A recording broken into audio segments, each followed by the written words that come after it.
బైబిల్లో 1 కొరింథీయులు 2:5 నేను మాట్లాడినను, సువార్త ప్రకటించినను, జ్ఞానయుక్తమైన తీయని మాటలను వినియోగించక, పరిశుద్ధాత్మయు దేవుని శక్తియు కనపరచు దృష్టాంతములను వినియోగపరిచితిని అని పౌలు గారు రాయడం చూస్తాం.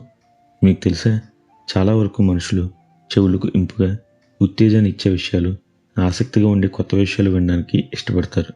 కానీ దేవుని మాటలు బలహీనులకు బలాన్ని, నిరుత్సాహంలో ఉన్న వారికి నిరీక్షణను కలిగిస్తాయన్నది ఎంత నిజమో, ఒక పాపికి పశ్చాత్తాపాన్ని ఇస్తాయన్నది కూడా అంతే నిజం. అందుకే మొదటిసారి ఈ మాటలు విన్నవారికి ఉత్తేజం గాక పశ్చాత్తాపం కలుగుతుంటే వీటిని వినడానికి ఇష్టపడరు.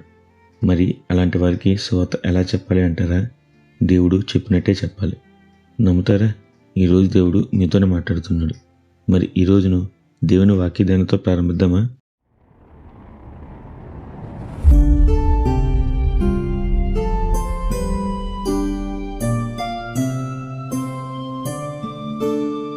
బైబిల్లో పౌలు గారి సువార్త పరిచర్య విధానం మనందరికీ బాగా తెలుసు.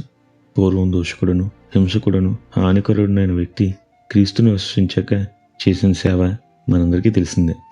అయితే ఈయన సువార్త నశించిపోతున్న వారికి వెరితనంగా తోస్తుంది, కానీ రక్షించబడిన వారికి దేవుని శక్తి అని చెప్పారు.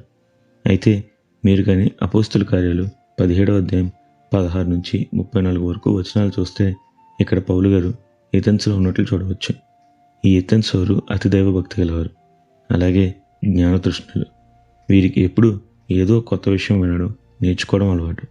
అలాగే వీరిలో ఎపికురియలు, స్తోయికులు అనేవారు పౌలు గారు సువార్త చేస్తుంటే ఇదేదో కొత్త విషయంలో ఉందే అనుకుని అతన్ని అరియోపాగు అనే సభకు వచ్చి దాని గురించి చెప్పమన్నారు.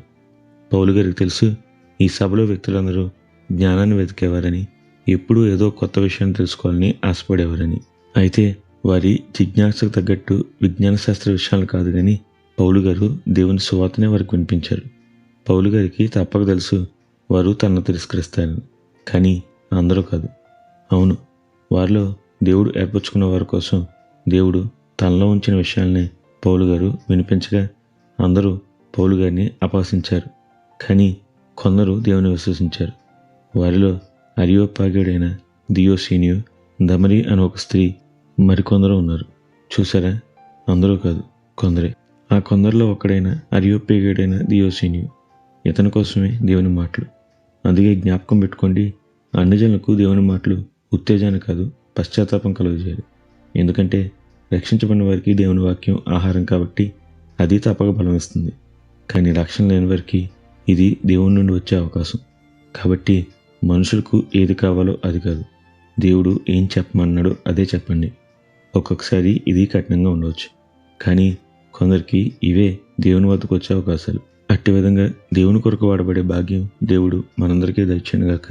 నిత్యం ఘనత, మహిమ, ప్రభావములు యేసుక్రీస్తు నామానికే కలుగునుగాక. ఆమెన్. హల్లెలూయా.